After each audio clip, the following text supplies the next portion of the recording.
It's a real honor to be able to greet you all and welcome you to our 2023 Lemelson Honors Conference. For those of you who don't know me out there, I'm Jason Throop, and I'm currently the chair of the Department of Anthropology here at UCLA. And gathered as we are here on the third floor of Haynes Hall, it's important for us to begin our event today by recognizing that as a land-grant institution, the University of California is located on the unceded territory of Gabriano Tongva peoples, who are its traditional caretakers. And as a land-grant institution, it's important for us to recognize, acknowledge, and express our gratitude to past, present, and future Gabriano Tongva peoples for our continued ability to dwell, think, work, and learn from one another at this place. So it's really wonderful to see you all here for this very special event, an event that showcases the exceptional and powerful work of our Lemelson Honors students.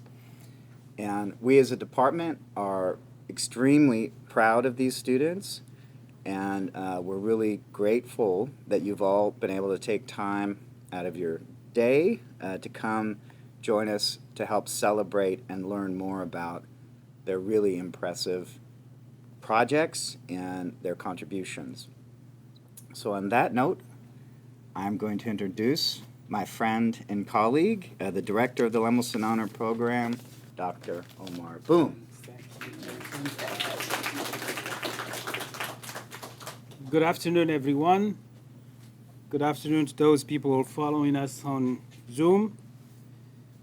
I would like to express my gratitude to Jason Throop for his exceptional leadership and unwavering support of our undergraduate students, particularly his strong belief in the Lemelson Scholars Program, which has become a central part of our undergraduate program in anthropology here, as well as in the Division of Social Sciences at UCLA. I want to extend my thanks to the dedicated staff of the department, without whom this program would not have achieved its current success. Especially I would like to name Monica, Paul, Tracy, Siva, Armian, Mernadi, Jennifer, and Victor. Your contribution have been invaluable. Thank you. I would also like to acknowledge the members of the Lemelson Board, namely Drs. Loyd, Dr. Garrow, Dr. Holland, Dr. Toyota, Dr. Throop, and Dr. Lemelson for their continuous support and guidance. Special thanks go to all the faculty members of the department who have taught and mentored our students over the years. Lastly, I want to express my appreciation to Maddie Yakul, our graduate teaching assistant, for her invaluable time spent helping and mentoring students over the last 2 years. On behalf of the Department of Anthropology at UCLA, it's my great pleasure to welcome you all to our Lemelson Honors Annual Conference. As is our tradition, we gather here at the end of every spring to celebrate the accomplishment of our Lemelson scholars who have dedicated 2 years to coursework, fieldwork, and research. But before I introduce my colleague Heather Loyd, who will be chairing this conference, I want to express my deep gratitude to Dr. Robert Lemelson for his unwavering support, not only for the honors program, but also for our undergraduate students through his teaching and mentorship. Established in 2011 through the generous gift from Professor Rob Lemelson of the Anthropology Department, the UCLA Lemelson Anthropological Honors Program has emerged as one of the leading undergraduate research programs in the United States. Building upon the department's long-standing commitment to providing unparalleled research opportunities to undergraduate students, this program has consistently nurtured the talents of aspiring anthropologists and fostered a spirit of collaboration and community among our students. Allow me to highlight a few examples of the remarkable achievements of our Lemelson Honors students who have graduated from the program since its inception in 2011. These graduates are a testament to our program that provides motivated and dedicated students with opportunity to engage in original anthropological research and analysis generously funded by the Robert Lemelson Foundation. Jason and I, the chair of the department, I have witnessed the outstanding success of 128 Lemelson Scholars graduates like Alex, who now serves as the program manager for diversity and inclusion at Cedars-Sinai, and Hamza, an MPH in healthcare management candidate at health at Yale School of Public Health.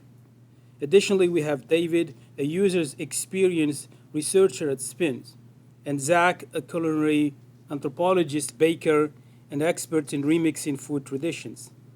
Corey, a PhD candidate in educational policy and evaluation at Arizona State University, and Aidan, a PhD candidate at the University of California, Irvine, have also excelled in their respective fields. Furthermore, we have Jake, an MPH program planner at the Sacramento County Department of Health Services, Tanya, a PhD student of graduate teaching research assistant in sociology, and the list goes on and on and on. These are just a few examples of our remarkable achievements of the graduates of the Lemelson Anthropological Honors Program since its inception, and I am pretty sure the 9 graduate students would excel as well. I would like to take a moment to introduce Dr. Heather Loyd, who has been a core faculty member of the Lemelson Honors Program in Anthropology at UCLA since 2019.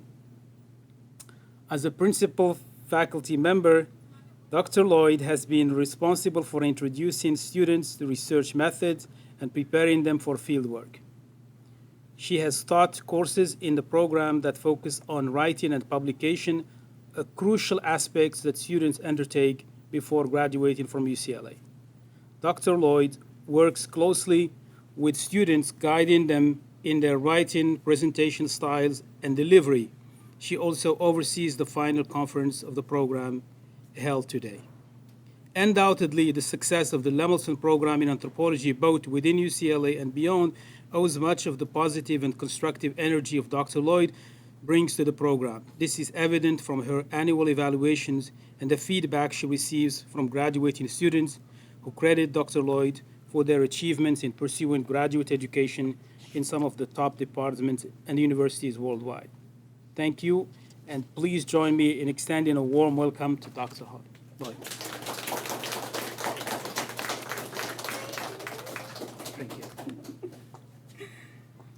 Okay, that was very kind. Thank you. Okay, everyone. Hello, Lemelson Scholars, past and present, on Zoom and here in person with us. Faculty, our lovely Lemelson TA, Maddie, UCLA alumni, family, and peers. Welcome to our 2023 Lemelson or Anthropological Undergraduate Honors Conference. Okay, so thank you so much for being here, both in person and on Zoom. We ask for your patience in case we have any tech hiccups, but our dear Paul Connor, hopefully, will be here to our rescue if anything happens in terms of hybridity. It's always an adventure. We're extremely grateful for all of your support today. We first, of course, want to thank Rob Lemelson for funding this extraordinary program, and that has now produced, as Dr. Boum said, 128 scholars. It's just so amazing. And thank you to Dr. Boum for running it always with such heart and dedication, Jason Throop for strong continuous support of our program, all of the Lemelson faculty and advisors for their commitment and support over the students' year-and-a-half journey and beyond. Again, TA Maddie for her endless support of these students, and all of the other professors, peers, and family members who have helped these scholars along the way as they finish up their honors theses and presentations. Okay, senior cohort, can you please stand up and turn around?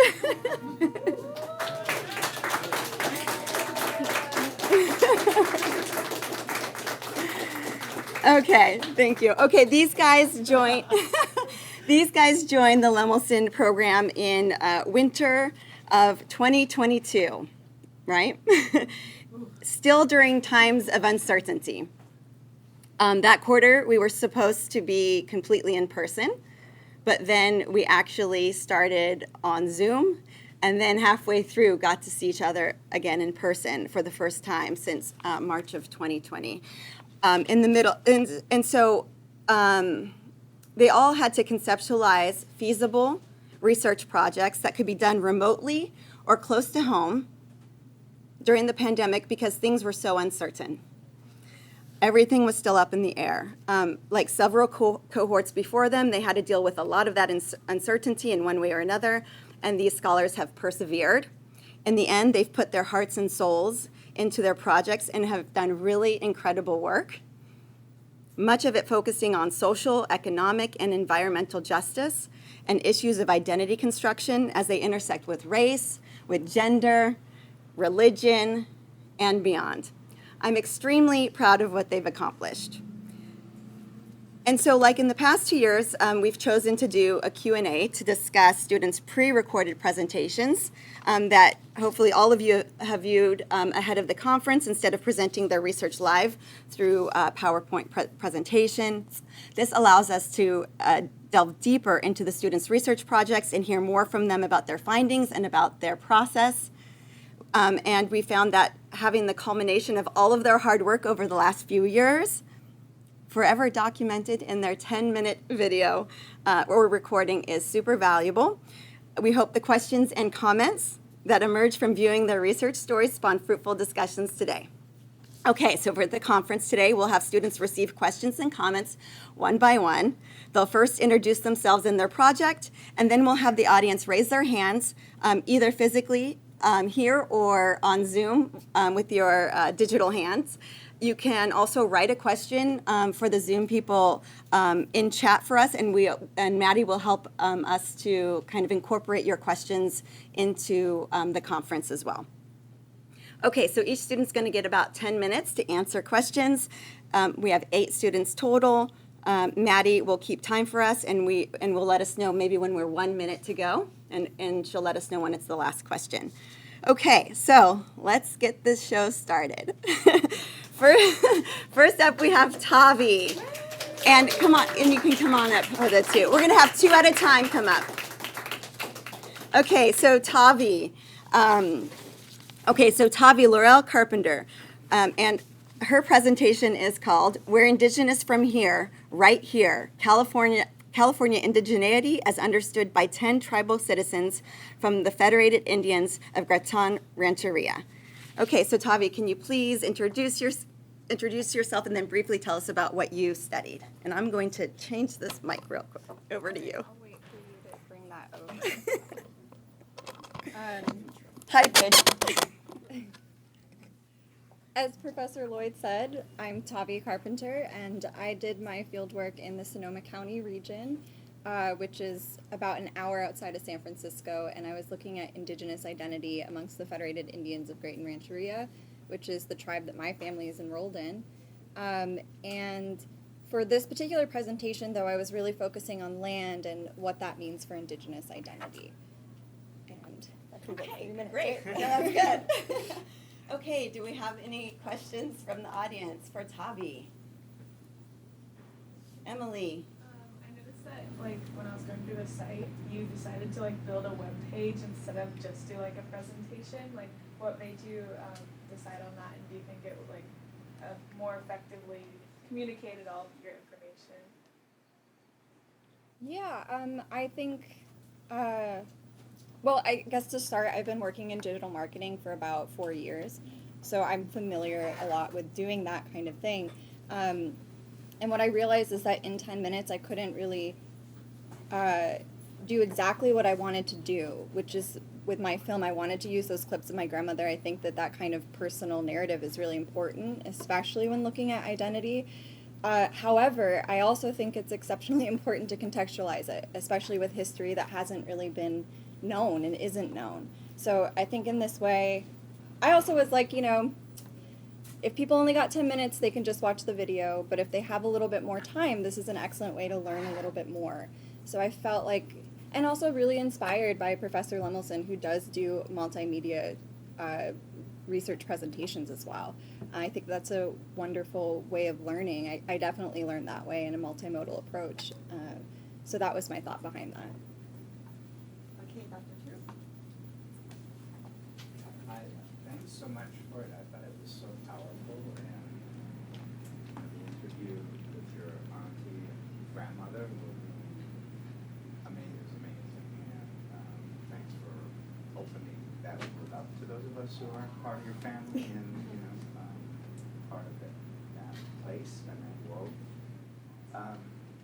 I really thought, some of this is just kind of comments, but I found it really striking and powerful to have video of place and sound without people, but the sense that, that there was somebody there, experiencing that kind of a first-person perspective of the place alongside a textual description.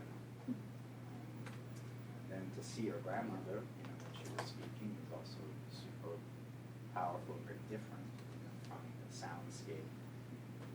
And you also had more kind of traditional interviewing of plants and how people have gained knowledge about plants and how significant that is to placemaking and identity as well.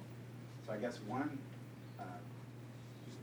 provocation or question was how did you choose, focusing on the plant or the sound, the person, and what were you trying to bring out with that? So that's one. And then the second kind of question I had is about the land, because you did mention, I think it was in the 10-minute, one of the things with multimodals, I can't remember exactly where I got, but Fair enough. I think it was in the piece with your grandma. She shared such a powerful poem. That Yeah. was really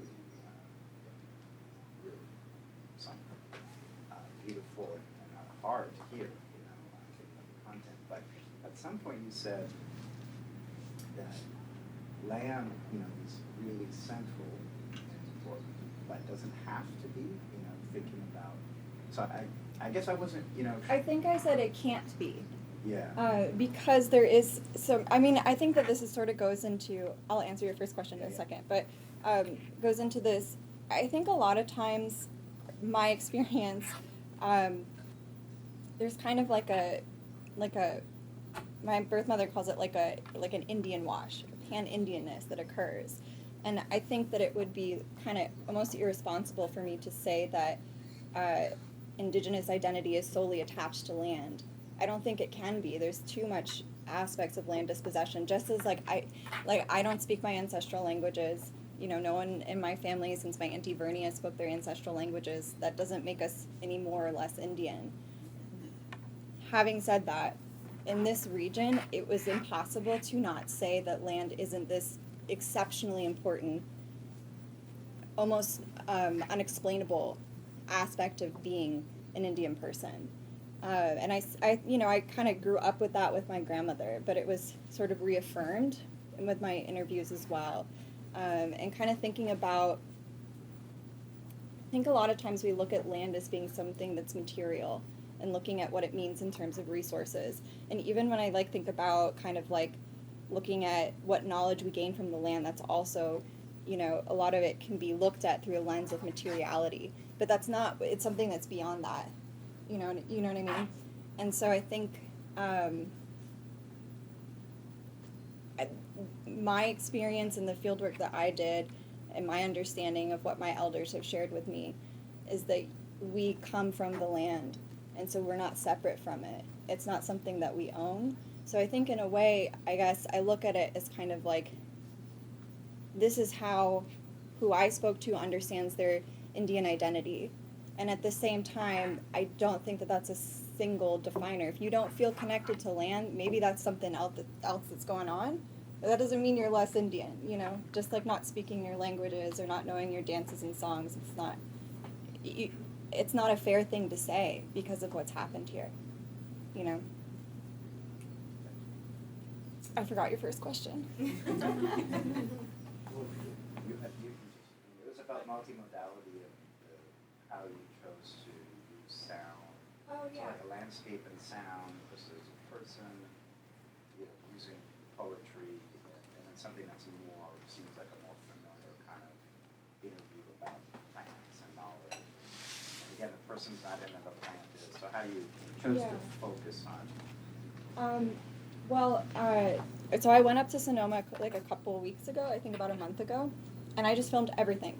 So I have a ton of footage, and so that clip I wasn't even really asking about anything, but my birth mother's like, this is Pepperwood, and this is like why this is important to us, and so it was kind of a clip that I knew I wanted to talk about knowledge with land. This is a huge part of what's going on with the Federated Indians of Great Rancheria around cultural revitalization. We're like Southern Pomo and Coast Miwok people, and Pomo people are like pretty legit basket weavers, and so that's something that we're bringing back, and that's very tied to knowledge of plants. So it just seemed like, I think I tied it, all the soundscapes and things were so connected to the quotes. I just took inspiration from what people were saying, and just happened to also be really good about taking footage in this like second trip. Tavi, I loved your video. I think just like Dr. Throop, I love how you play with nature and seeing the connection between the voice of the grandmother and then nature. I think it was so powerful. But my question is, how much thinking you had to put in the decision to bring in female voices more than male voices? I like to, by the way, I'm not saying that. No. I love that you put more the focus on the female voices versus the male voice. But was that a decision that? It definitely, I don't think it was a conscious, my family's very matriarchal. Men are kind of like to the side. I've grown up around a lot of strong women my whole life. I wasn't super able to choose exactly who I spoke to. So a lot of those choices were made for me. I think I did end up speaking to 4 men. Sorry, I'd have to like count in my head. I think I did speak to 4 men as well. And the first with the timeline that is a tribal elder man speaking. I just think it worked out that way. It wasn't super conscious, but I will say I have a lot of female influence in my life. Yeah. Tavi, it was such a pleasure to work with you on this project. It's just amazing, and I've learned so much from it. I guess I have a little bit of a follow-up to Jason Troop's question and a question of my own, which is, I also really appreciated that point when you said, it's about the land, but it can't be only about the land, and thinking back to the beginning of this project when you were really aware of the scrutiny that Indigenous people face all the time of having to kind of account for how and why people are California native or whatever, and wondering kind of now at this point in the project where at the same time you can really identify key things for your community and at the same time you're really conscious of not laying down a recipe in the context of dispossession that people come in. And I'm just kind of curious like what the take home is for, especially for our people like the residents of California in the context of struggles over land or struggles over indigeneity, kind of where that took you and what you want people, residents in the state to know. And then my other question is, where is this project going next? But that's okay. That's a great question. When I spoke with my family, what they really wanted me to get across and going through my interviews again was this idea that land is really central. Sonoma County is a pretty white part of the world. There's a lot of money and a lot of different disparity that exists out there. So I think that there's a lot of elements that tie, especially in California, because of what has occurred here. There's a lot of families who made choices to marry into either white families or Filipino families so that their children would be less Indian looking. that component, and then of course anything with money is also going to challenge things and make things very complicated, which is of course what occurred when the Federated Indians of Great Rancho have a casino. So, it was funny, there was kind of like this feeling like, is this being recorded? Okay, I'm gonna skip over that. You want it to not be recorded right now? No, it's okay, I'll go in a different direction. I think that there is this kind of, now that urgent needs are being met and people are not struggling in the same kind of way that they were. My grandmother talks about being homeless. That was not uncommon. I will say it does feel to me, and I'm still unpacking, I talk about it a great deal in my paper, but I didn't want to talk about it for this presentation, of looking at the role that color of skin plays into that. And looking at, being mixed race in the United States is a really interesting journey as it is, because of the kind of importance we place on racial purity as a society. So kind of looking at what does that mean, and also kind of thinking about the way that ethnicity, especially for American Indian people, is commodified. So I think all of these kind of different layers play into this kind of story, and it's complicated and nuanced. And I think I was talking on the phone with my auntie, and I was like just really struggling with what I wanted to say and what I wanted to do, and she said this thing to me I think is so true. She said, "This is messy. This is what happens when you fracture families, when you kill people, when you tear them apart. It's messy, and you have to let it be messy." So I think in my paper I do a more successful job of kind of illustrating that, But And what's next? What's next?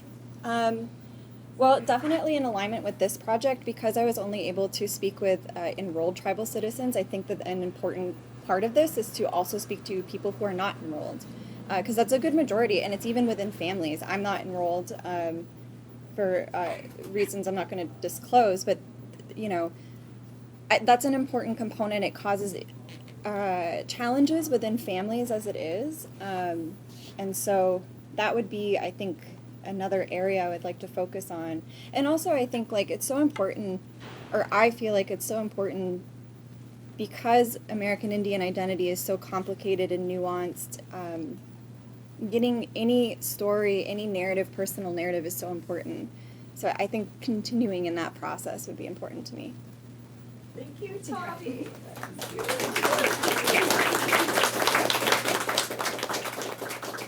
Okay, next up we have Huda. Her presentation is called Pakistani American Sustainable Eating and Environmental Consciousness.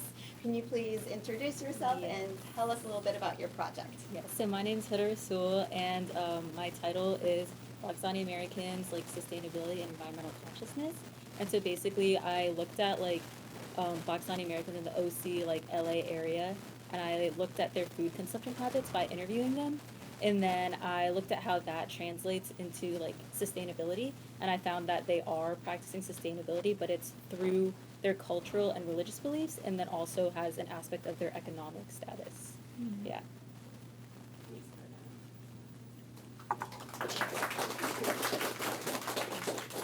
Okay, open for questions.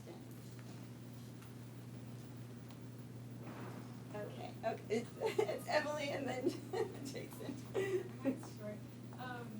In the video, you kind of skip over the interview you had with the butchers in Maryland, I think.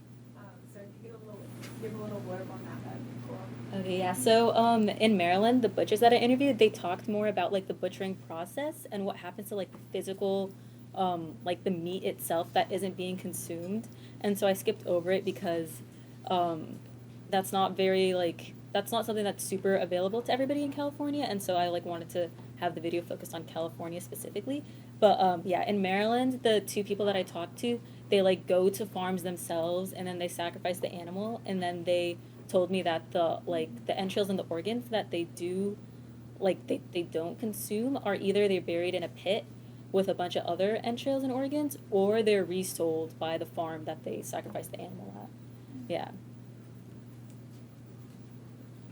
So, Professor Boum has been teaching me off and on about this distinction between halal and haram, and I'm a slow learner. So I was glad to get another teacher, and I really enjoyed what you spent time unpacking for us.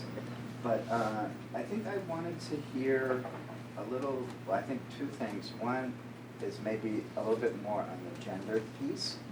So why is it that the men are the ones who are doing this? Is it only men who do the preparation of the meat? And is that a religious, ethical worldview behind that? And with women preparing and cooking the food? So just something on the what seems to be, a gender distinction there.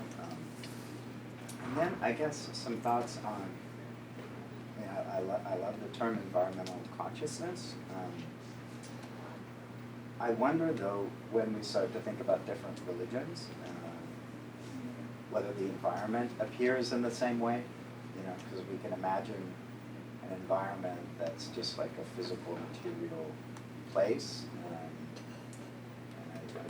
possibly some different religious perspectives might see that same place as not material at all. And have these comments, that there's something else, a spiritual side to it, and what it means to still call it environment. Is there another term we might want to use, or is it fine just as environment? Those are two thoughts. So for the first one, for the gender aspect of it, I actually haven't really looked into why women don't do the sacrifice. I'm not sure completely. I haven't done my research on it, but I do know specifically amongst the people that I know, it is typically the men who do it, and I think it's because it's kind of seen as this traditional thing where there's it's more violent, so a man should be doing it, and it's obviously a lot more messy and stuff like that too. So I'm not completely sure if there's a specific religious thing that says women can't do it, but I don't really know any women who are complaining about not being able to. And so so typically the men will do the sacrifice, and then the men also that I know of, they aren't the ones who are dividing up the meat. It's normally the farm that they do it at, so it'll be owned by normally in Southern California, it'll be owned by a Latina family, and so then they'll clean it up, and then they'll give it to you, and then you take it home, and then your wife ends up cleaning the rest of it, and then making something out of it. And then so that's typically where it goes in the gender area. But the reason why I specifically focused on women is because women are the ones doing all the cooking, so they're the ones who decide what their family is eating essentially. And it was interesting because when I was talking to them, a lot of them, they mentioned to me that they would like to reduce their meat eating habits, how much meat they eat, but that their sons or their husbands, they like meat, so they don't want to be making 2 separate meals a day essentially for them and then their husbands. And so I thought that was interesting. But for that specific aspect, I'm not completely sure why men are the only ones doing it. But for environmental consciousness, that idea, I think it would be really interesting to look more into how religion itself views it, because for now I've gotten people's perceptions of it rather than the religious beliefs itself. But I do believe that it would be really interesting to see how those kinds of beliefs can be translated into a more secular type of environment, so that more people have this environmental consciousness, so that it'll be helping us make better choices. Yeah. Dr. Smith? So I want to say thank you so much. It's been really wonderful working with you, Huda, and learning so many things from you, and just the very first conversations that we had last year about this. So I would like to ask you to tell us a little bit about your research journey, because it really felt like you were doing something and then some other door would open and then some other door would open. So what was the moment of something where you go yes, this is where I've been wanting to go that I just didn't quite realize until this moment? Because I think that's really inspiring, not only for what you did, but also for the folks who are coming behind you in the next cohort. So basically, my entire project, I applied with the idea of like focusing on offal consumption, so like the entrails and organs of animals, and how that differs like cross culturally. But a lot of my professors, they were right about it being too broad, and so I ended up narrowing it down. And so it initially started off with like a bunch of surveys, and then when I narrowed it down, I realized that I could do like in-depth interviews with the people that I wanted to talk to, and then I focused specifically on Pakistani Americans because I realized that that was where most people were like asking me questions about. They're like, oh, like what about, like why are you choosing Pakistani Americans specifically? And so I was like, okay, like let me look at that. Why am I choosing that? And so I was thinking about it, like how I was brought up to like be around like sacrifices like every year, like you go when you're a kid, and so like you see things like that. And so I wanted to do something specifically about like meat eating, and then I realized that's like too narrow. And so then I was like, oh, like let me go a little bit broader and just like do consumption habits in general. And so it was like a difficult decision to make because I ended up having to like redo all my research just this winter quarter. But it ended up being like better because like now it's so narrow and specific, like, and I can really like go in depth on all the different things like I want to talk about in that like research. And so that's like where the switch happened. But yeah. Any other questions for Huda?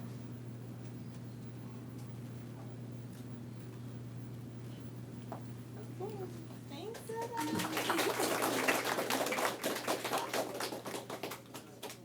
Oh, wait, I have a question for Huda, or Dr. Boum does.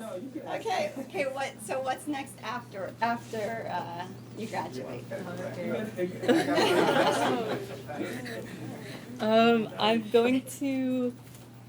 I'm gonna be going to do graduate school, but it's not in anthropology. It's gonna be in forensic science at UC Davis. Yeah. Yeah, that's so cool. That's so awesome. Okay, all right, next up, can I have Rongji and Courtney to come on up?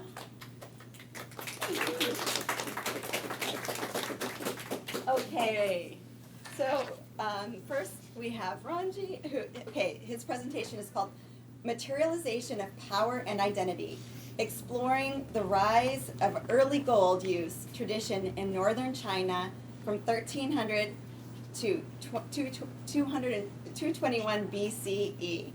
Okay. Okay, so my project mainly focused on material culture and how they relate to power dynamics and the resulting identity construction, and how that lead to like the acceptance of the use of gold in early Chinese societies. Okay. Any questions for Rongji? I have, but go ahead. This is not necessarily a question, but a comment. All of the projects that I had viewed, I think you took it a little step further with your graphic presentations. It was incredible. And everything that was included in that. And my understanding is that was all your artwork, is that correct? Yeah, Yeah. It's Very fantastic. thank you. It was so fun, week to week, seeing him bring in his illustrations and showing us what he was up to. Yeah, it was delightful watching that come to fruition. Okay. Well, I can't help noticing that your contribution to this symposium is the only one coming from the subfield of archaeology. And I would like to salute you for that, but I would also like to ask you how this feels and perhaps how you see your project as relating to the discipline of anthropology as a whole and to the other presentations that we are hearing today. Yeah, although it is like an archaeological project, but I think I use like most of like my theories like from the subfield of like anthropology. So for example, like what power is and how it like leads to like identity construction. So like especially like talk about power. So it's like how they divided into like somehow like economic power and like, so for example like how they employ this use of precious materials to like show their like high social status like as a nobility, and also like ideological power, so to speak. So like how they relate their like personal beliefs or like social like symbols. So for example, the spin shape golden earrings in the Shang northern frontier. So it's like how they materialize like those symbols and ideology into like ornaments or like materials, so they can like wear them and like show their identity. Yeah.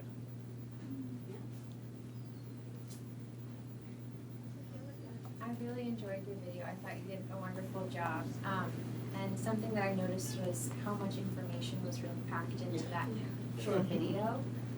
And so something that I couldn't help but wonder was what your methods was like and what your experience was actually collecting all that data, and how you were able to extrapolate some of the significance that came from the material culture that you were talking about. Yeah, I'd just love to hear more about your journey with that. Yeah, so for the method, so it's basically a library research. So I just like go deep and look up for those archaeological reports and also like some like scholarships regarding that topic. And but I noticed that like there were like only like a few like I would say academic works that focusing on like Go specifically. So I need to like try to like pull like those like little pieces of information like from those like condensed like works. So yeah, it's a process, but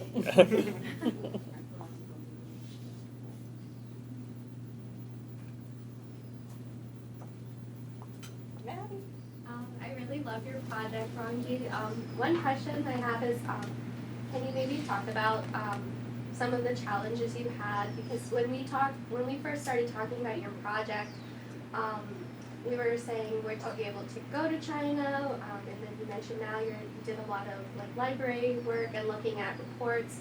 So can you maybe talk about some of the challenges that you faced or students faced trying to pursue archaeology, because you've still come out with a really great project with a lot of information packed into it. So can you talk a little bit about that? Yeah, so at the like very beginning of this this like research, so I decided to like probably like go back to China and try to like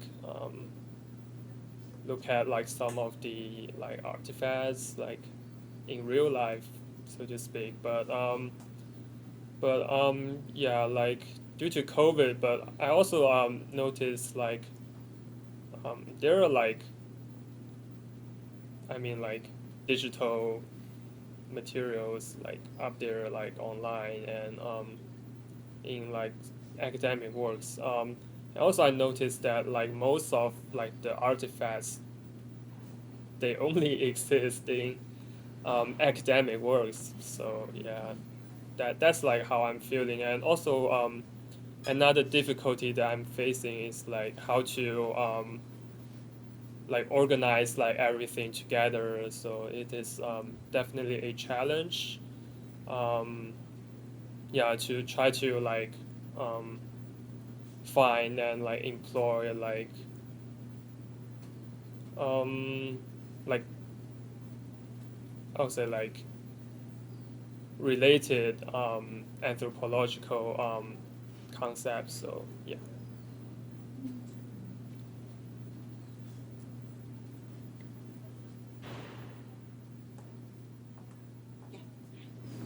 question I have, I guess along similar veins, but I was curious if you did have the opportunity to go and to visit a lot of the sites, I guess, that you had been studying. What would that look like now that you've done like such amazing work without having needed to go in person? And then also, side question, because I'm so interested in how you even picked your topic. I was just wondering, because there's so much, of course, in Chinese history as well, and I was like, how did you find that passion to narrow it down in that way? So at the very beginning, so my topic is kind of like broad. So on the so actually it's on the rise of like early Chinese civilization. But I picked the topic about Go because it is like somehow like a narrow topic because like at the very beginning. There were like so few like gold artifacts, so I just like think like, oh yeah, maybe it's like feasible for this research, but yeah, but I kind of like changed my topic like halfway because so originally I gonna like focus on the origin of gold tradition in China, so I'll probably focus in the Shang period and also the Neolithics like before it, but and yeah, I noticed like there are like more like various like power dynamics and that related to gold usage like in the Zhou period, so that's like why I'm like kind of like switching my topic and yeah. Okay, last question. Oh, Courtney has a question. Go ahead. I had the pleasure to be your peer reviewer last winter, and I found myself taking copious notes and drawing to map. I want a map to see. I want to see this timeline. Your writing is so beautiful, and I just want to commend you for that. Seeing this come alive in your video was just like, I love it. I was just like, yes, this is great. So I was just wondering if you have any plans to publish, or if you want to continue with this research, since it's like kind of the first of its kind in this time frame. Yeah, so yeah, first of all, like yeah, sorry for like not putting like a map or something like that. No. Like, in like your peer review, I think like it's definitely It's like great. a pain like to read like all those stuff like without a map. But yeah, I don't know, like maybe I would be like thinking of like publishing You like should. my yeah, and Good.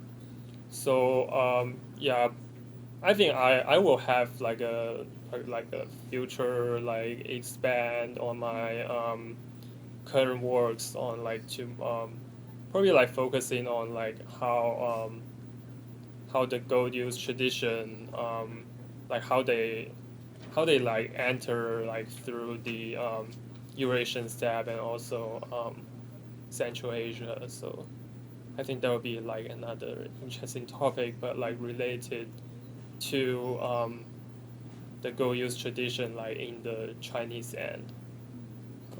Well, we'll all be waiting to see that. Thanks, Rongji. What's up next? Okay, you're up. You're ready to go.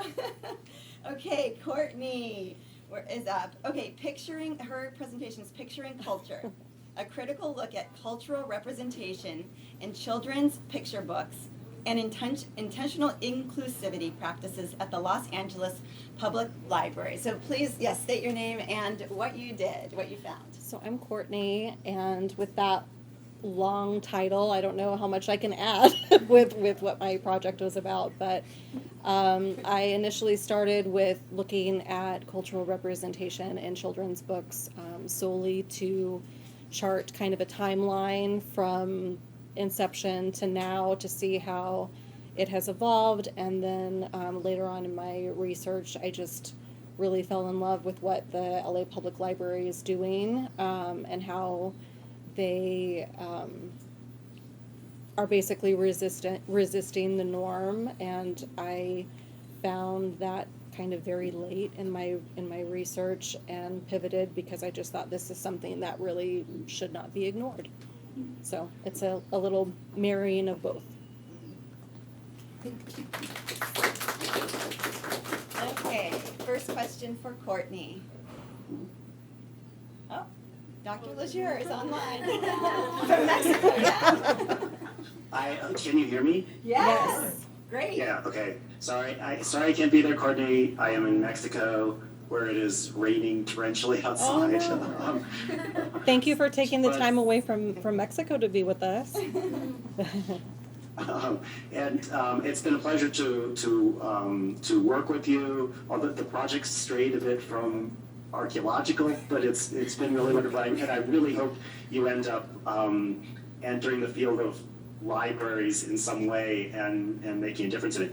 I had two possible questions, but maybe I'll just ask one.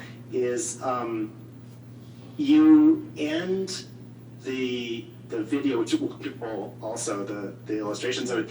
You end the video with kind of looking towards the future of research, but without kind of taking a side on what your hypothesis for the dramatic difference between the circulation statistics and all this hard work that the librarians are putting into to get picture books of themes of diversity in people's faces all over the library. And I wonder if you have a kind of hypothesis about why that persistent pattern is there after doing all this work.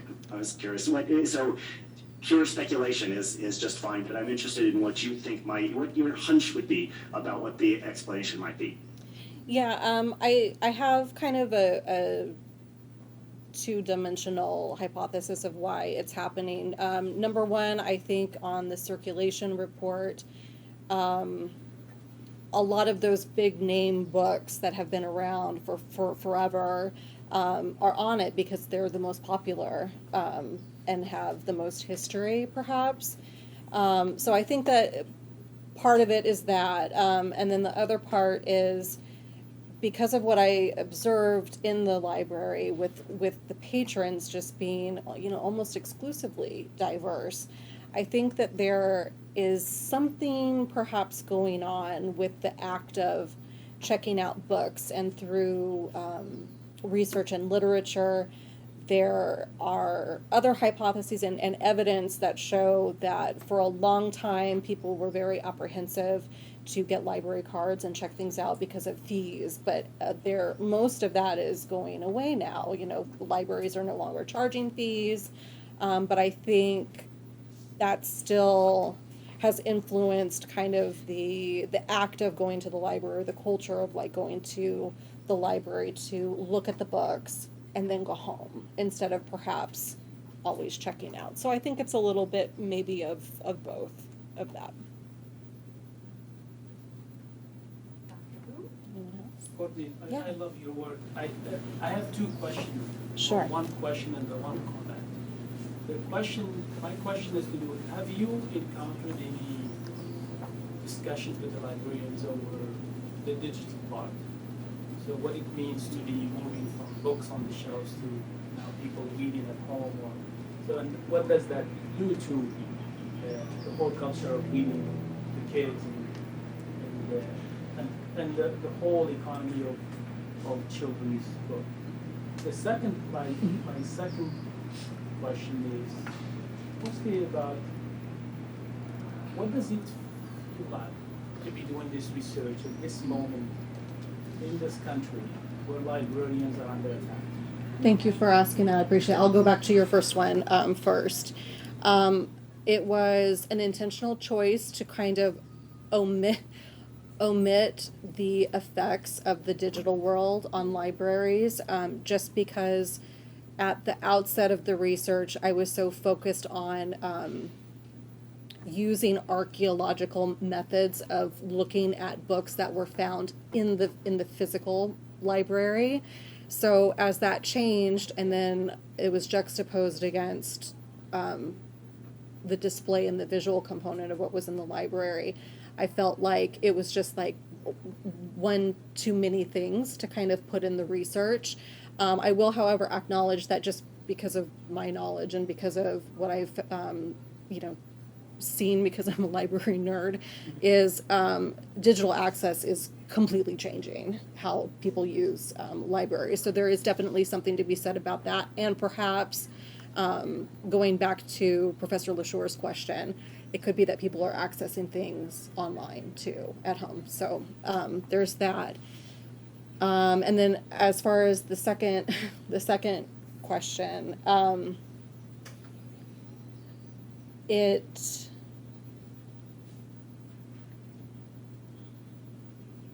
it's really sad. It makes me like very emotional that of what's happening in libraries today. I think that the work is so important, and a lot of times I feel like I've had this internal struggle with the project of, I see my peers doing these very like close to home things with their own communities, and here's me with my little picture books. And it took me a long time to really realize that like this is what's close to home to me, and it's so important. And book banning and public library support has been going through the ebbs and flows in the last, I would say, the decade, perhaps. And as I was doing this research, more and more it was in the media, book banning. And what are those books that are being banned? They're all, have something to do with diversity, whether it's ethnicity, which is what I focused on, or gender, or, a broad spectrum of things. So I feel like it is so important, and that's why with this, last leg of the program, I decided to make a video that, didn't go into the super, academic theory and all of the, nuances of what's in my thesis, and focus on creating basically just, an awareness and advocacy piece that starts off, trying to prove my point, which is also in my thesis, but that there's a problem, and it's been, since the 18th century with children's books, and even before that, before children's books, a problem with representation. And I want people who view it to see that, and to see in relation to the now of the book banning, that the argument for book banning is these things are woke or whatever it is, but in the grand scheme of everything, it's still on any given year between like 3 and 25% diverse. So it's not everything is going woke. It's everything is trying to be more equitable, and people are just resisting that. And I just thought it was so cool, and wanted to, amplify the voices of librarians who are resisting that, and really trying to, make people feel welcome.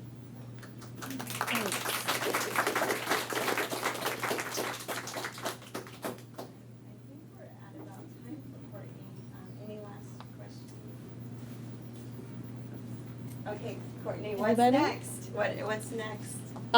So I have grand plans to go into grad school.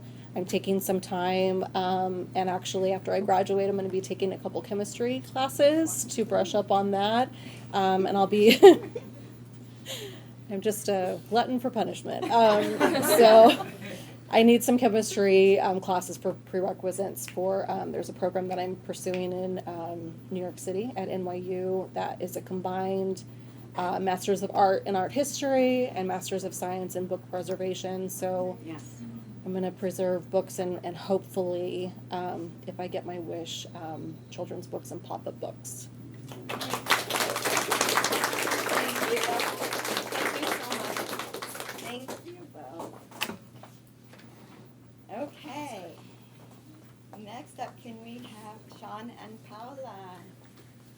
All right.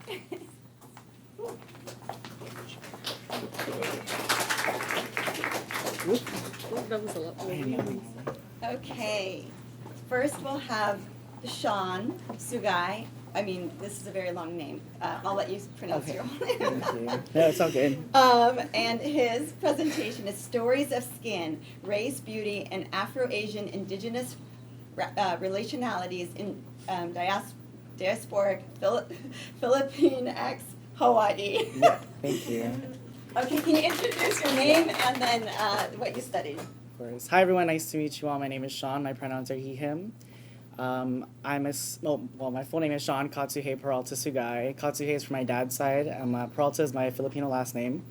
I'm the son of a first-generation Filipino mother and a fourth-generation Japanese father, so that makes me half Filipino, half Japanese.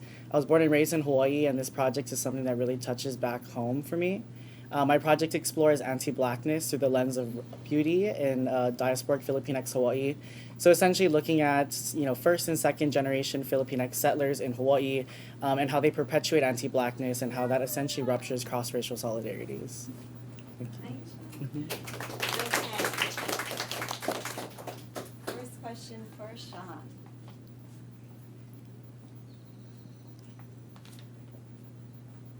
Yeah. I really love your video, Sean.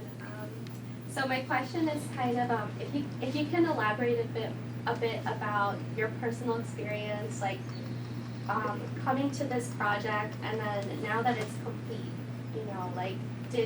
was this kind of what are your feelings now that the project is complete, and did it go in the direction you wanted it to go? And I really loved how you opened up your video with first the voiceover and then the ad, and so the tone was very, very intense. So now that it's all through, what are your thoughts and feelings on that?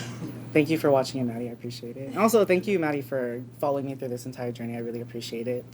So this project honestly takes place within the context of my own personal experiences, experiencing colorism in the Filipinx community. It would be my sister or my mom or my grandma or my auntie, but there would always be conversations about, darker skin is not as beautiful, it is not as desirable as lighter skin. And I was always so much concerned and frustrated with the idea that it was just colorism, it's just colorism in the Filipinx community. But this research is also situated within the movement for Black Lives, the anti-Asian hate, and that really shook me to think more about the realities or the structural realities of race and racism, specifically anti-Black racism. And in this project, I define anti-Blackness as anti-Black racism as is globally, economically, socially, culturally known, historically known too. And so I really wanted to investigate or push the boundaries essentially about how colorism in the Filipinx community is not necessarily colorism, it's anti-Blackness. And that really forces us to contend with how we relate to Black folk and also how that racializes other groups of people. And that's where the term Afro-Asian Indigenous Relationalities came in. I just it didn't come up with it, but it was something that took place after these conversations about cross-racial solidarities. People have conversation about Asian Indigenous refugee relationalities, and I was thinking, well, what if we did Afro-Asian Indigenous relationalities? How does that kind of fit together within that existing literature? And that forces me to then think about how do Black folk, Kanaka Maoli or Native Hawaiians and Filipinx people, how are they also racialized under the U.S. empire, and how does that really connect people across archipelagic spaces from the Philippines to Hawaii and across the Pacific too? So I would say I'm very happy with how this project came out. I'm very glad that I'm very glad it's over. But but I am very pleased with the concept of stories of skin because it is existing within this body of literature and anthropology of the body, forces us to contend how the body is something that builds knowledge. It is something that can be read in a different way. And I took skin and I was like, oh, how do my participants narrate their skin and their experiences trying to bleach or cleanse or alter or whiten their skin, right? And so I said, well, how does this essentially also re-narrate our experiences of indigenous dispossession, anti-blackness, and settler colonialism? And how does that also animate the project of white supremacy more largely in the Pacific? So that was essentially where I'm very pleased that this analysis was heading towards.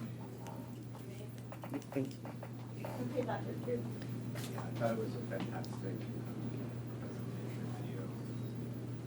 I think my question has to do with, I work in the Pacific, so Pacific viewpoint.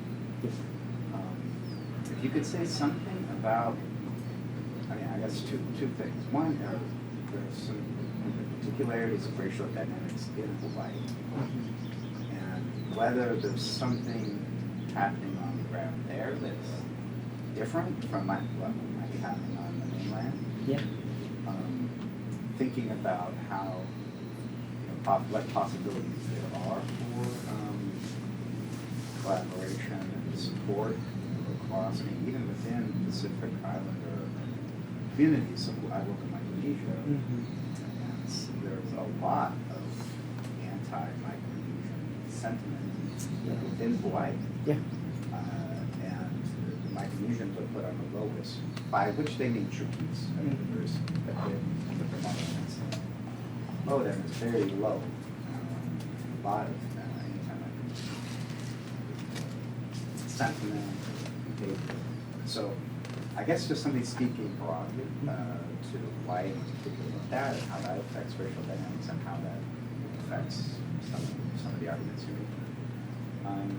And then I guess just maybe an observation, and maybe there's something you want to comment on here. There's one of the things that actually does bring a lot of Pacific Islanders, Micronesians together with folks of diverse backgrounds is the military.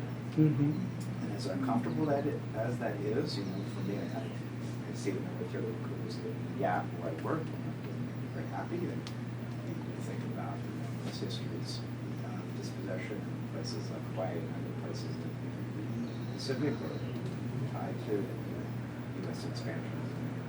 So, and all that are military projects.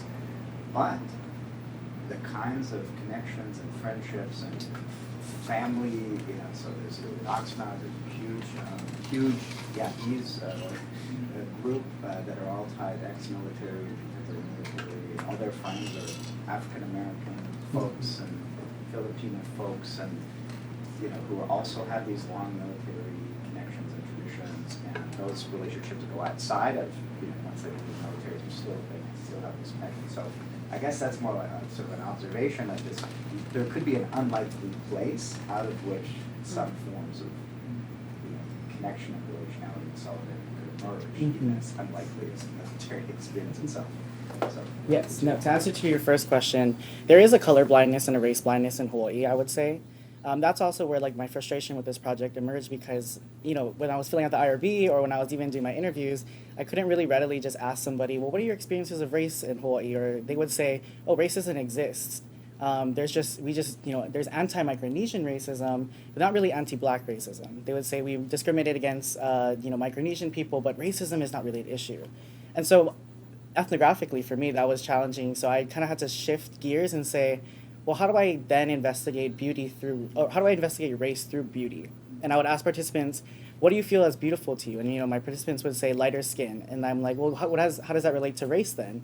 And they're like, oh, now I'm starting to see the connection there, right? So, I mean, you would have to kind of play around ethnographic or interview-wise for that too. So I would say on the ground, on the everyday level, there is a race blindness in Hawaii. And that is related to this multicultural settler colonialism that we have where, populations from Portugal, Okinawa, Korea, Japan, Philippines, China, etc., are all coming into Hawaii, and they're like, oh, it's a melting pot of culture, post-racial paradise.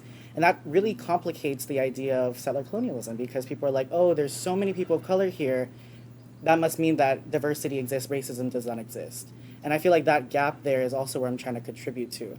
To your second question about the military, I would say the military, I'm very critical of the military. And I have military ties to my family. My oldest cousin has been in the military since I was in elementary school, and he's still in the military. But that doesn't mean I'm still not critical of him. I'm always saying that, military presence in Hawaii is something that is naturalized into the everyday fabrics of our lives. And that is because of the illegal annexation in Hawaii. That is also then because of the way that we intermarry into the military industrial complex. And when we marry into that system, then we become blind to the violence that it does against indigenous people. So I would say that there are opportunities, people within military families to fight for indigenous sovereignty, decolonization, anti-racism, etc. But we also need to remember that being within that structure itself needs to be centered and really talked about, be very critical of it too. So military presence is something that is not necessarily related to this project, but something that I definitely keep in mind. Because it is something that is so pervasive, so normalized. And also it animates the project of white supremacy in the Pacific, that we need the security state of Hawaii in order to protect the United States. And so really my research is also trying to decontinentalize our thinking of race, how we can then push the boundary of race away from the continental U.S. to think about how it's shifted, reworked, and changed, and also into the Pacific. That's also what I'm thinking about, but not really related to this project. Yeah. Yeah. Any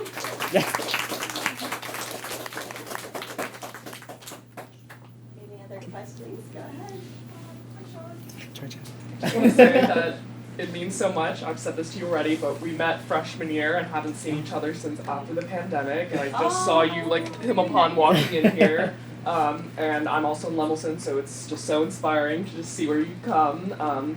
But I guess the question I would have is, was there anything that you thought was, or that you felt was definitely shocking to you in terms of what you learned about perceptions of beauty within your research question?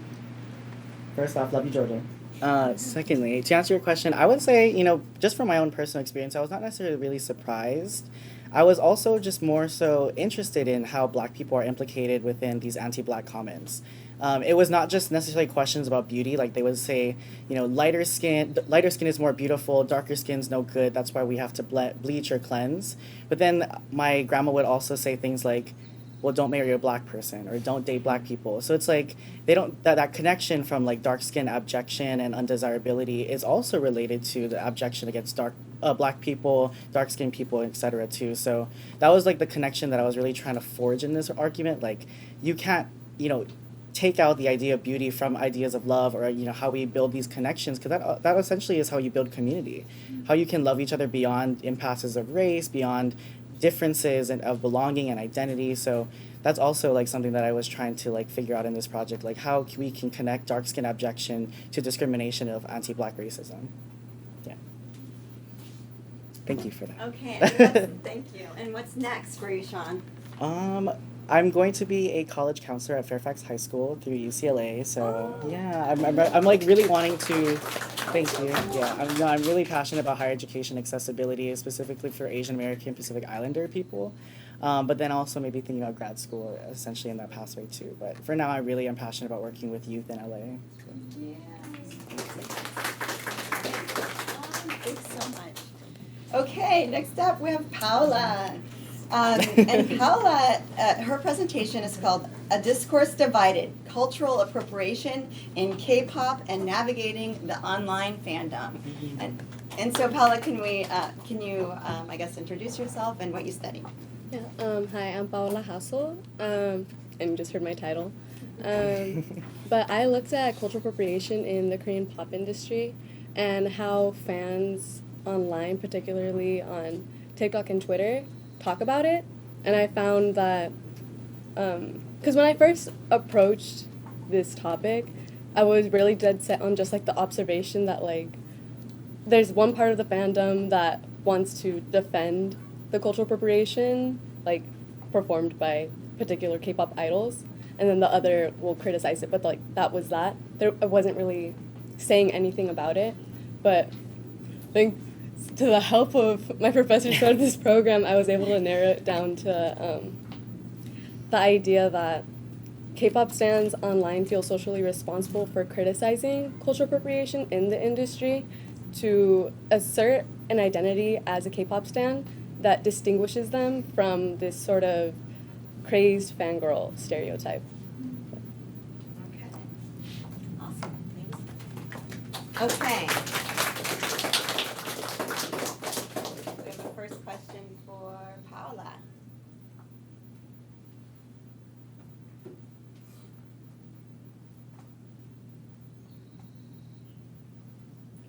So I love your project, Paola, you already know that, but I wanted to ask you, like, how was it collecting, like, information, like, for your research? Like, Yeah. I can't imagine, like, how much, like, information you had to access. Like, how did you choose? Yeah, and that's the thing. Like, this summer when we were doing field work, when I was dealing with all of my stuff through, like, the IRB, the only thing I could really do was just scroll through Twitter, like, scroll through TikTok. And, oh my gosh, my parents would be like, Paola, like, why are you still on your phone? It's been hours. I'm like, no, like, I swear it's for research. But, yeah, like, literally, I would just be in, like, the TikTok search engine, like, K-pop, cultural appropriation, controversy, discourse, like, those. And then, like, on Twitter, they have, like, an advanced search, like they do on, like, UC library search, where you can put, like, multiple terms. I know.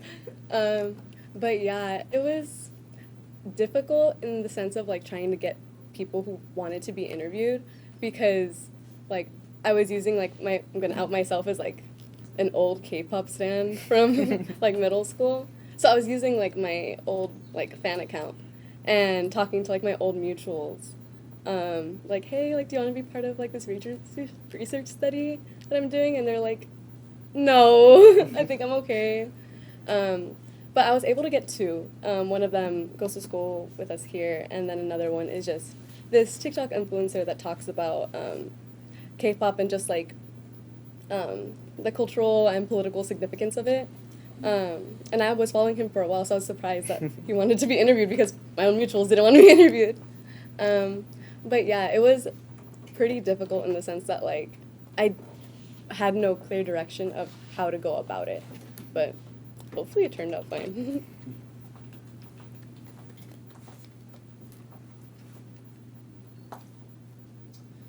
I'm wondering if, I guess you could title it subculture of a group of peoples. Are they trying, is the K-pop culture trying to, or has been in the process of establishing an identity for themselves, or are they a selected group of people that something bigger, i.e. the recording industry in that particular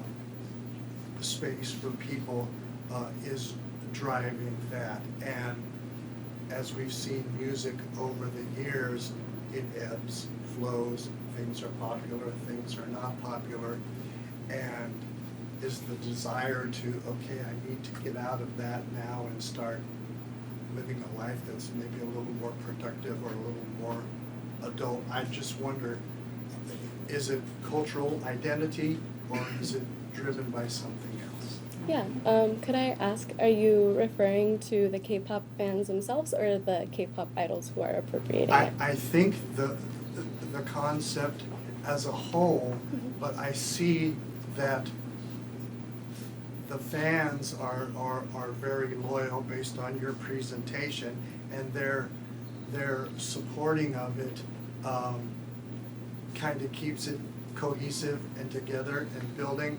I just wonder, like, if at a point in time the heads or the top of the recording industry that is supporting that pulls back, what happens to the cultural identity and the fans that support?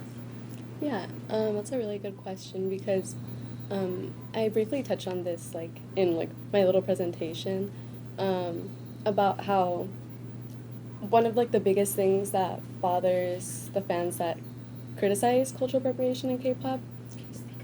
Oh, yeah.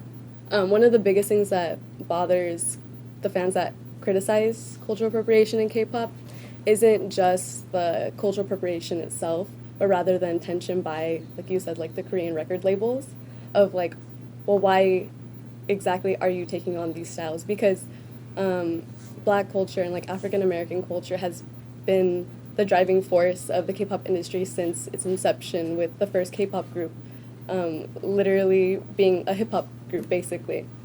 And it's just throughout the years you see so many cases of cultural appropriation in K-pop, and they're doing it over and over and over again. And it's just like, well, where do we draw that line between like musical inspiration versus appropriation?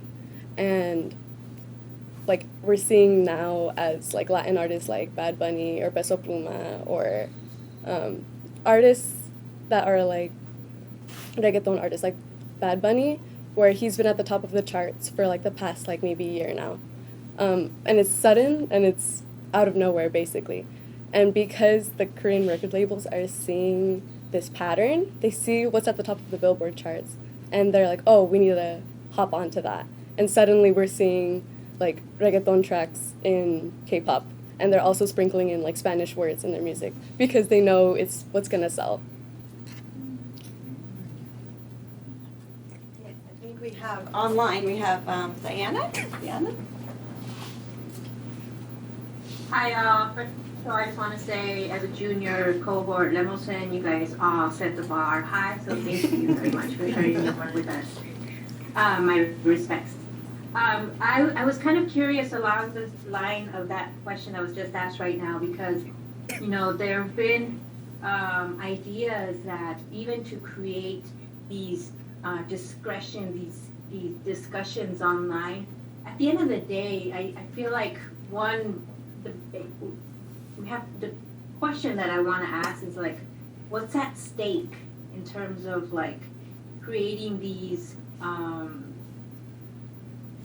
discussions about whether it's appropriation or appreciation or commercialization, really, of music, and what is culture in a world that is ever more globalized by digital media, right? We're more and more influenced by each other's style, by each other's representation, etc. So it almost feels like culture itself is a moving target more and more as we have these underworld realities. I'm a mother of 3 teens, and I just felt so compelled to share your research to see if maybe they could help me translate what's going on with the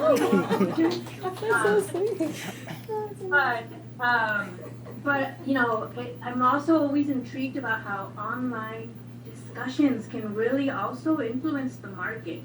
And I can't help but ask, who's gaining from these discussions, right? Are we really here to, as a society, to find the right answer about what's appropriation and what's appreciation?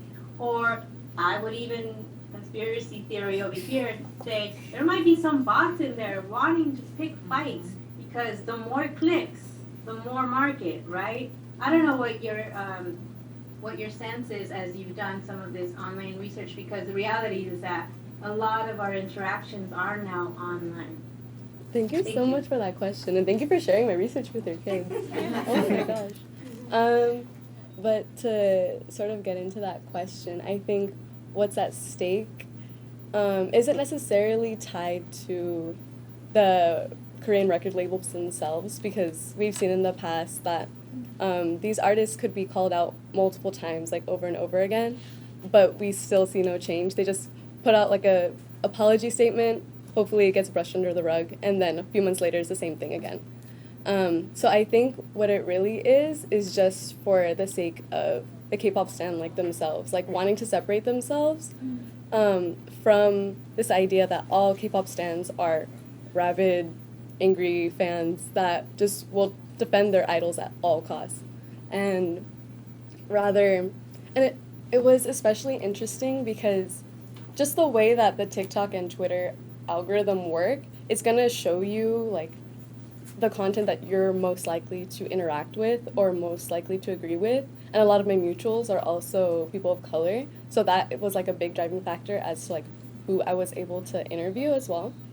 So at least for the people that I was focusing on, because they are English speaking from the United States, where we have this very present concept of like race and race relations in the US, they're very conscious about cultural appropriation, whereas like other fans who may live in like a different country or even just like a different part of the country where these aren't topics of conversation on the daily, they don't see it as a problem. But for those that do, they, just for their own sake of like displaying like their morals or their beliefs, and within the context of the K-pop fandom, It's just like for their own sake to be like, hey, I don't think this is okay, and I'm asserting that identity as a K-pop stan. And that's why I'm separate from this whole, and I'm part of this group of K-pop stans, if that makes sense.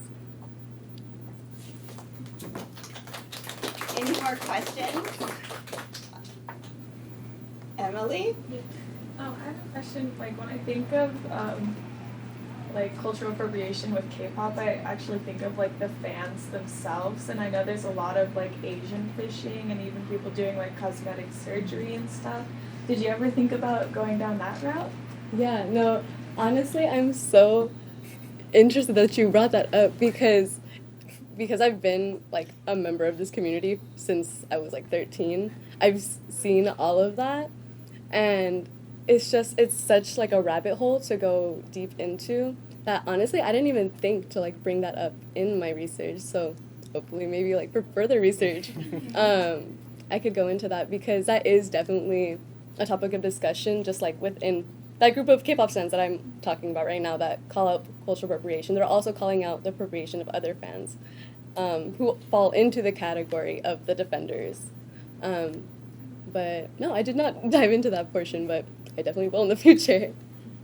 So what's next then? Right now, I'm gonna take a break from school. It's been a long time, but we'll see how I feel after a couple months. Maybe I'll apply to grad school. If not, hopefully someone hires me.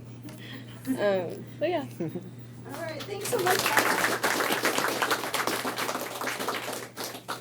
Okay, the last two, but definitely not least. Come on up, Ashley and Kendra.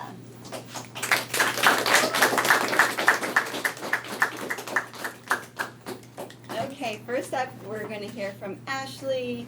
Tran. Okay, her presentation is called Mani Petty, Vietnamese Immigrant Women Remaking Identity in Nail Salons. So can you tell us a little bit about your research? Hi everyone, my name's Ashley, and I looked at the identity-making processes of Vietnamese immigrant women working in nail salons, specifically looking at the foundation of how the nail salon is a woman-dominated space and how identity being treated as a fluid concept, how that comes about in the day-to-day work of Vietnamese nail technicians and salon owners.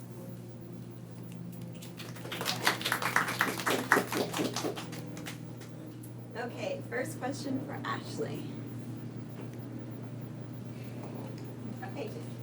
This is a question that I think ties the two presentations together. It's about secrecy. And I have a question for you, Marianne.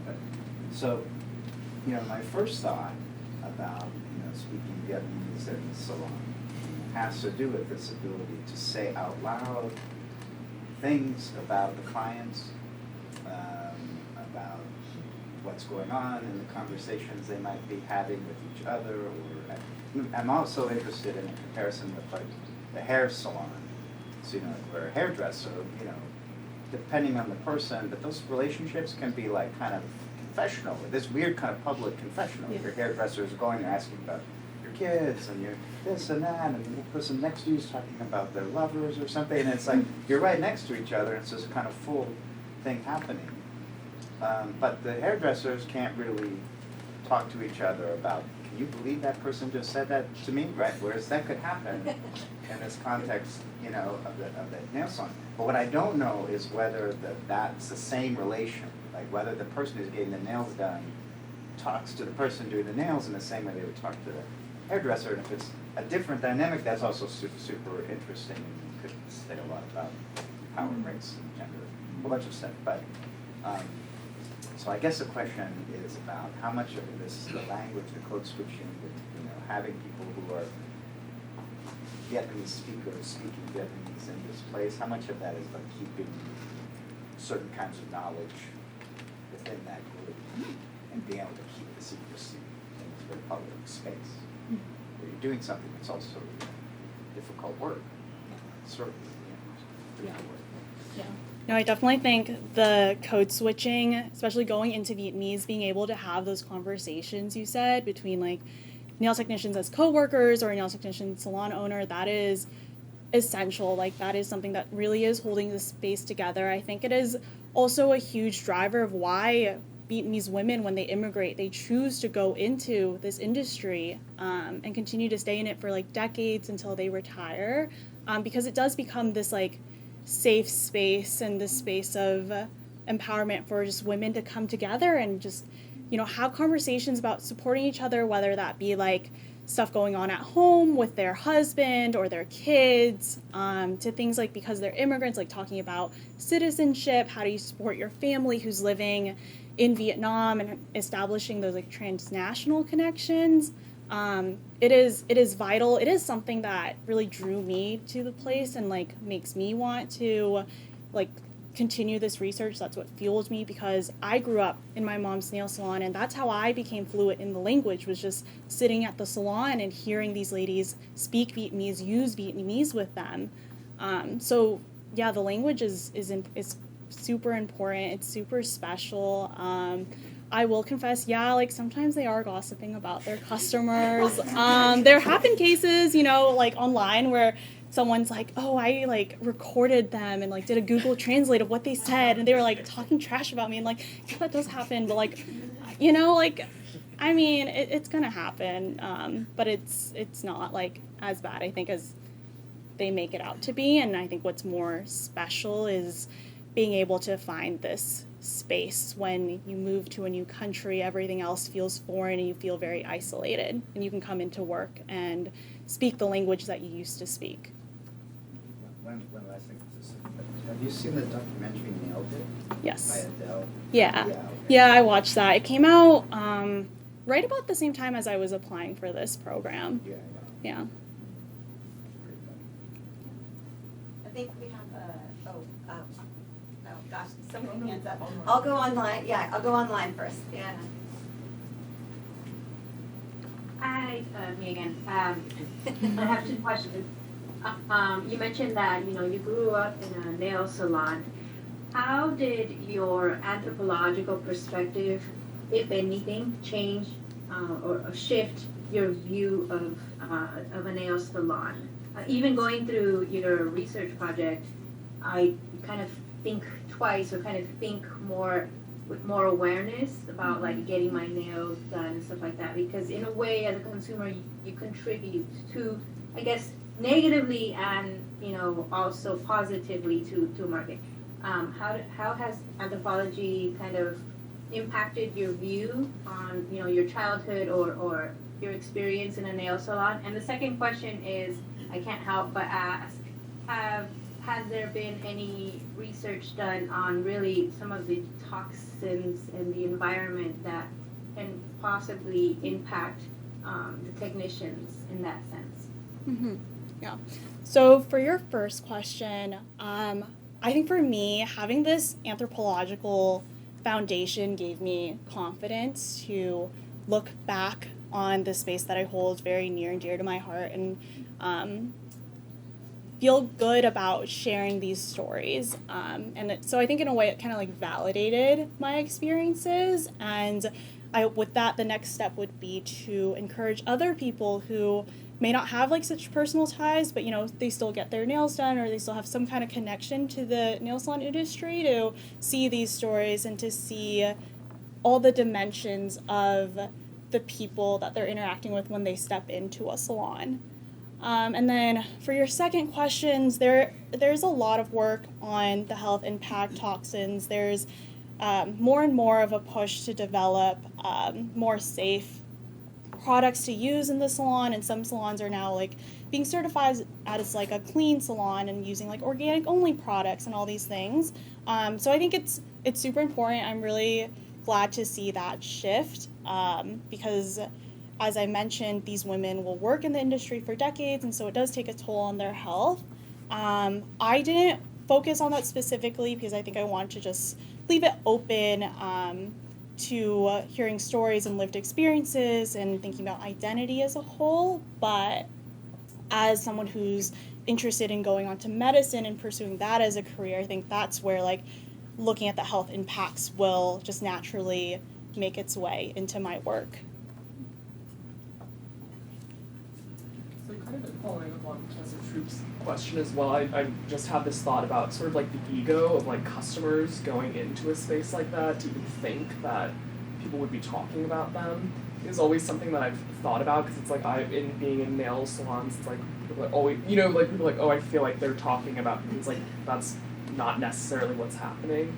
And it's also especially interesting in like a service and like beauty industry job where it's like, I feel like it puts customers in a place of like extreme insecurity, which I've noticed. And I wondered if you kind of looked into sort of any of those dynamics. I mean, you did just kind of talk about secrecy, but that, and then I also have another question about, men's roles in the space, which I know you're not covering, but it's definitely interwoven because there are also men who will, work in nail salons, and I wonder how that affects the dynamic of it being kind of like a women's space. Yeah. So for your first question, I think it's definitely ego. People jumping to the assumption that whatever is being spoken about, just because it's in the language they don't understand, that it's about them. Because I think more often than not, it's just like easy for coworkers to communicate with each other in their first language. Or just like very basic, like, oh, can you get this thing for me? Or like, oh, this person needs to like pay so they can leave. Like very basic work communication. And then in terms of your other question with men, so I focused on a nail salon where it was just women, and the interviewees I had were very specific about like not wanting to hire men and not wanting to keep this space for women. So I think a whole other research project would be to look at what happens when men enter these spaces, how that impacts the nail technicians and the salon owner, also like how it impacts customers, because I think it'd be really interesting to see how clients feel whether a woman or a man is doing their nails. Actually, great work. And I want to give a shout out here to Jessie. Hi Jessie, if you're watching, we love you. And because it connects to your work. It's about, I love how you're connecting these hair salons to migration, question of migration.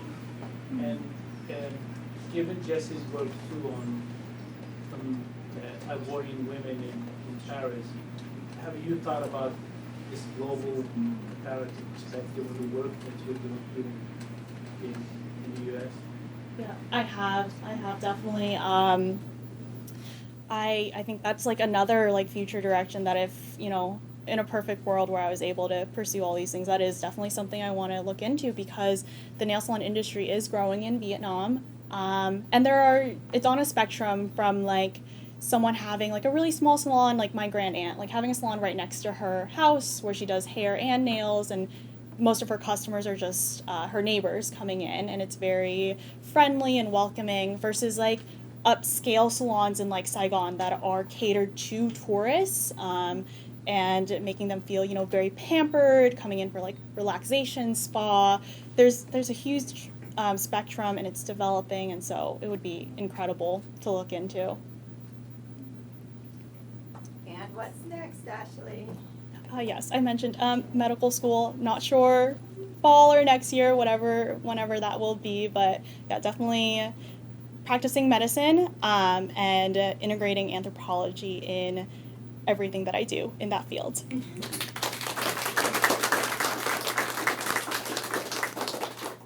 Okay, and finally we have Kendra Barreras Rodarte, and with her presentation was entitled Revisiting Yoeme Women's Secrecy, Agency, and Resistance Embedded in Discourse. All right, Kendra, tell us a little bit about your research. Yes. Hi, everyone. My name, like Professor Loyd said, is Kendra Barreras Rodarte. She did an amazing job pronouncing it. I know it's a mouthful. My parents are Cesar Barreras and Maria Rodarte. Likewise, my grandparents are Antonia and Isidoro and Cesar and Rosalba. And you might be wondering, like, Kendra, why did you bring up your grandparents? Like, are you going to list all of your ancestors now? I can't. I promise I would take up the rest of the time, and it would be, like, too much of a show. But I think the whole reason why I bring them up is because at the center of everything that I do, especially in academia, are my family members. So that's why I started looking at my tribe, the Basco Yaqui tribe of Arizona and Sonora. And growing up, I always valued the women in my life. So that's kind of why I wanted to look at the identities that they had in my community. And I wanted to see the roles that they had, not only in my community, but also how an outsider might see it, or how you guys might see them, or, you know, my future kids. So that's kind of what I was looking at. Thank you. Okay, Olivia. Hi, I really liked your presentation. I thought it was Thank really you. good.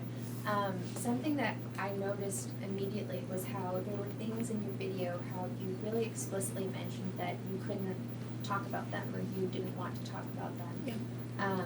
And I was wondering what your experience was like as a researcher to toe this line between like respecting your family and your community while also exploring this really incredible research question. As a viewer, I thought it was wonderful, but I'm curious what your experience was like. Thank you. That's so sweet. That's such a sweet question. Honestly, it was, I think, much harder at the beginning than more so towards the end. Professor Loyd knows this. Man, did I encounter so many things, especially towards the end. But I think every single step of the way, I realized I went into it, yes, as a community member, but more so as I tried very hard to put myself in the shoes of an outsider, to very much be cautious of the information that was being shared with me. I interviewed some family members and I interviewed some non-family members. And at the end of the day, the information that they were disclosing was so valuable to them.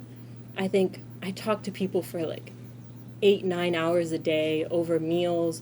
There was tears, there was laughter, there were so many different emotions, and there was no way, I think at the end of the day, first of all, there was no way I could encapsulate that in writing. I'm not that good of a writer. But second of all, I think there's value in having that material shared, but also constricted, and that's kind of how material and language and knowledge continues its value, especially going on. So if everybody has a penny, all of a sudden pennies are just there, you find them on the street. And I think especially the value that has been put forth in my understanding of these women has been so high that I kind of just was like, no, I can't share most of this. If anything, I think I shared some recipes, and that was after explicitly asking several times and them saying, like, yes, I would love this to be shared. So unless it was told explicitly to me that, yes, this information, like, I want people to know this, then it was kind of contained.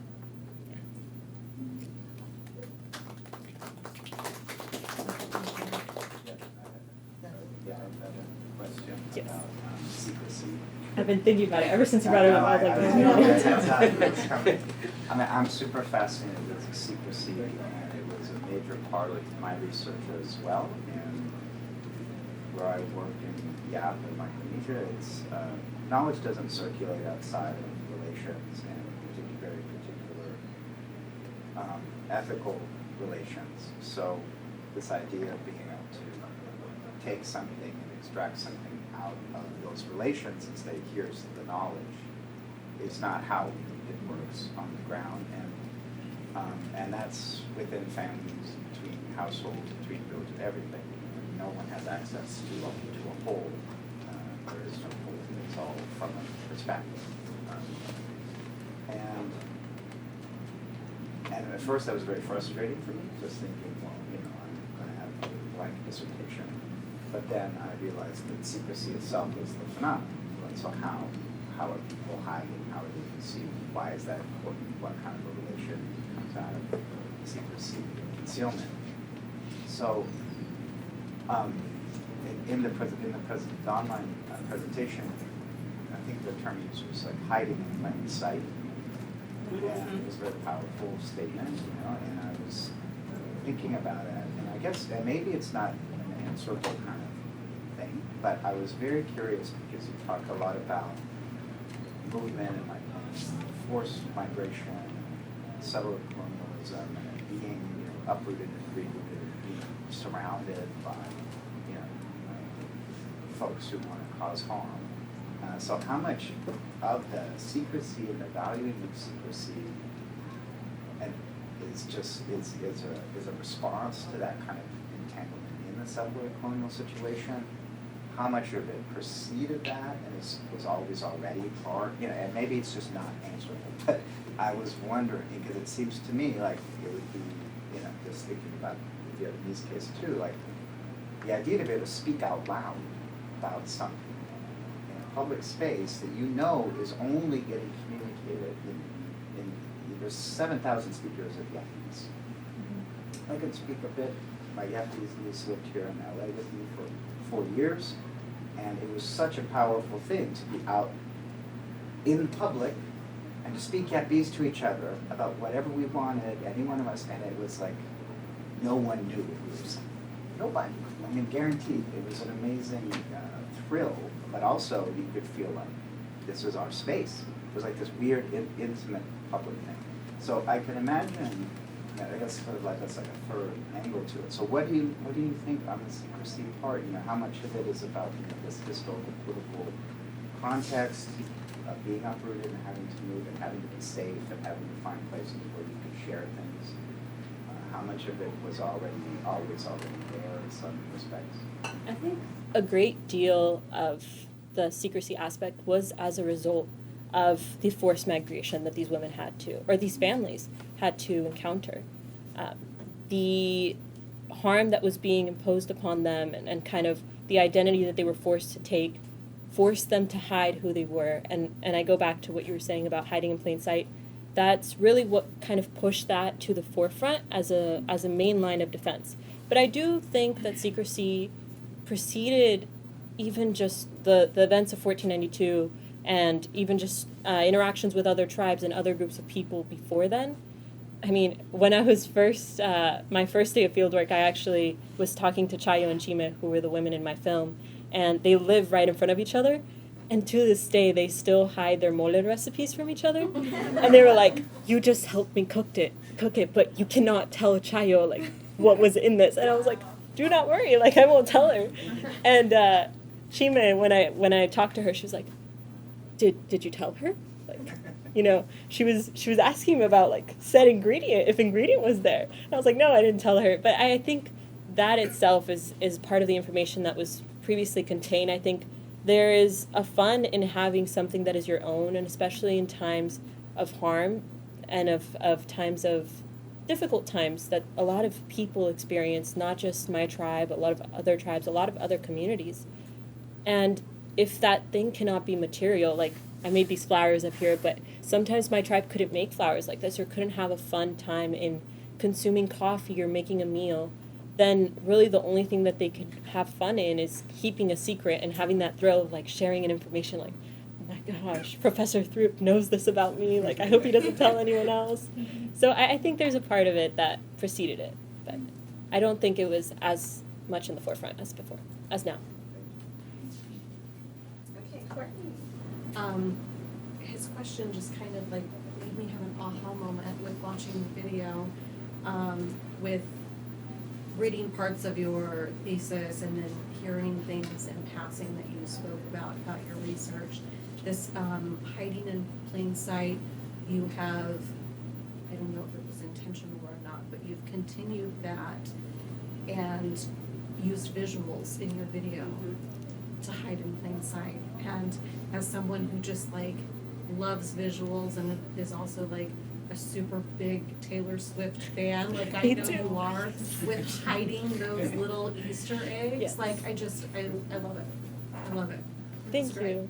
Yeah, I know many of you, the majority of you weren't in class, but yeah, I mean, It's not secret anymore. Yeah, it's not a secret anymore. But when I was first making my film, man, did I go through so many drafts of that film. But I really, even just the pages and the flickering of the pages, I wanted to incorporate secret aspects of things. So, I mean, I won't divulge how many Easter eggs there are in there, but if any of you know, come tell me, please, after. Please don't share it right now. Yeah. But thank you for noticing. After listening to everybody today, I get the impression that much of your research and things that you gathered as information that are a part of your presentation did not access the internet for the information that you got. It was pretty much hands-on, on the ground, and direct contact with the people that you spoke with. I think it's incredible how captivating your presentation is. Thank you. It made everyone sob. That is so very kind of you. I really appreciate. When I was first, I shared it with my family, and my family's on here, so hello. But when I first shared it with my family, they were so happy to see their faces on the presentation, which I added a lot of very personal things to me. I tried very hard to stay away from adding any personal thing from my research participants, only, like I mentioned, only the things that they were willing to share. But it's so kind of you to recognize that, and for you guys to have liked the video. I really appreciate that. Just all love all around, right?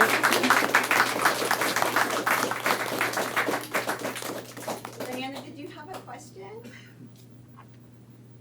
Go ahead. I was gonna say, sorry. I agree. What a powerful research project, Kendra. As a Mexicana who's continuously struggles with identity in a foreign country, I can't help but ask, how has this impacted your own sense of identity as you've you took a dive into some of your own personal story and the story of your tribe, of your history? How has applying some of your anthropological tools helped impacted you? Gracias, Anna. I think part of it is when I was first looking at it, I think loneliness is an experience that a lot of us have, especially in academia or even just in everyday life.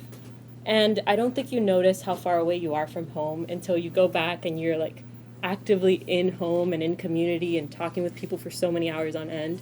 Most of the time I'm on my phone, I'm scrolling, I'm like tweeting stuff, I'm on Instagram. But this project really put into perspective the amount of people that I have in my life that I'm so lucky and privileged to have. And yes, that goes also for people from my community. I'm very lucky to have my brother. Most of you guys know him. He's a student here.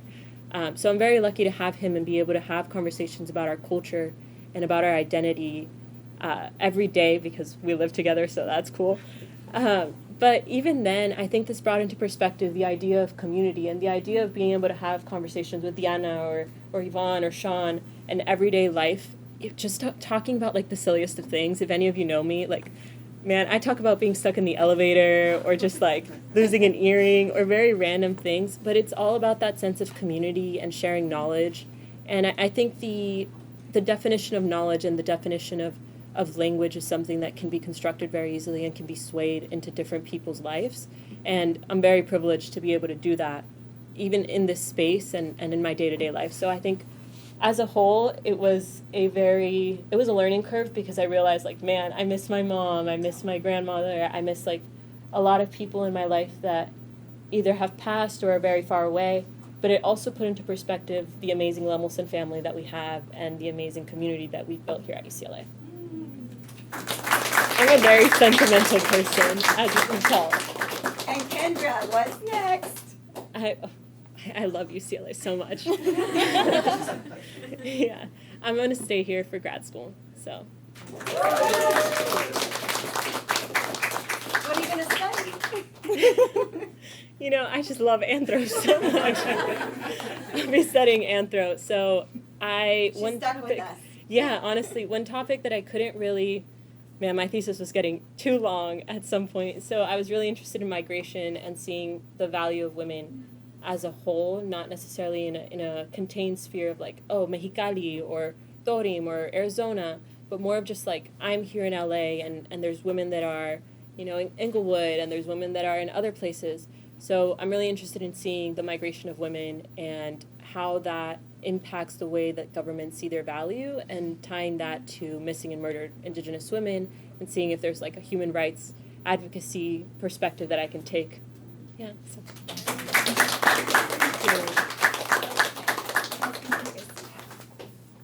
Thank you so much. Okay. Before handing it over to our chair, Jason Throop, to close the conference, I'd like to once again thank Rob Lemelson, Jason Throop, Aomar, Boum, Lemelson faculty, our advisors in the program, TAs, family, and friends, and last but not least, I'd like to thank you, Lemelson scholars, for your determination of pushing through to the end and doing justice to the research you've been conducting over these past few years. Your resilience and adaptability, your fearlessness, your acceptance, your questioning of everything, your courage, you guys, and Lemelson scholars in the back, and the Lemelson, the juniors, you know, you guys really give me hope in the world.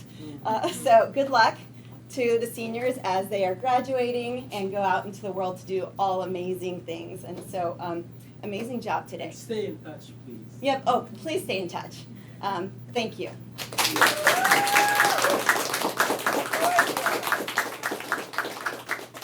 And afterwards, we'll have refreshments. Yes, after refreshments.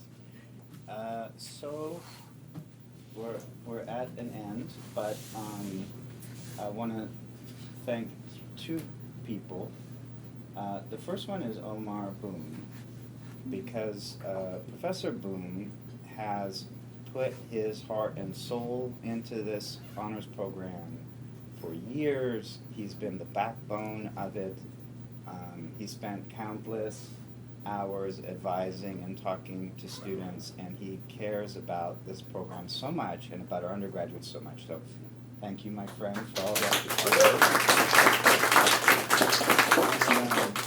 I think, you know, it came out in our discussion, and Kendra had mentioned the Lemelson family. It's clear that, you know, knowledge doesn't just float around out there somewhere. You know, it's embedded in human relationships, and I think one of the most amazing things about this program is that it's designed around cultivating, making possible, continuing these relationships through time, between cohorts, with faculty, with the advisors, and we've kept in touch with as many and all of our past graduates, and we really want the best from all of you, and you've made us so proud, and you're just, you know, amazing people and scholars. And you know, this was really Rob's idea to bring people together in this way and to set up a place where this kind of community can happen. So I want to thank Rob Lemelson for everything he's done for the program. And with that, we'll turn to this stuff. But thanks, everyone.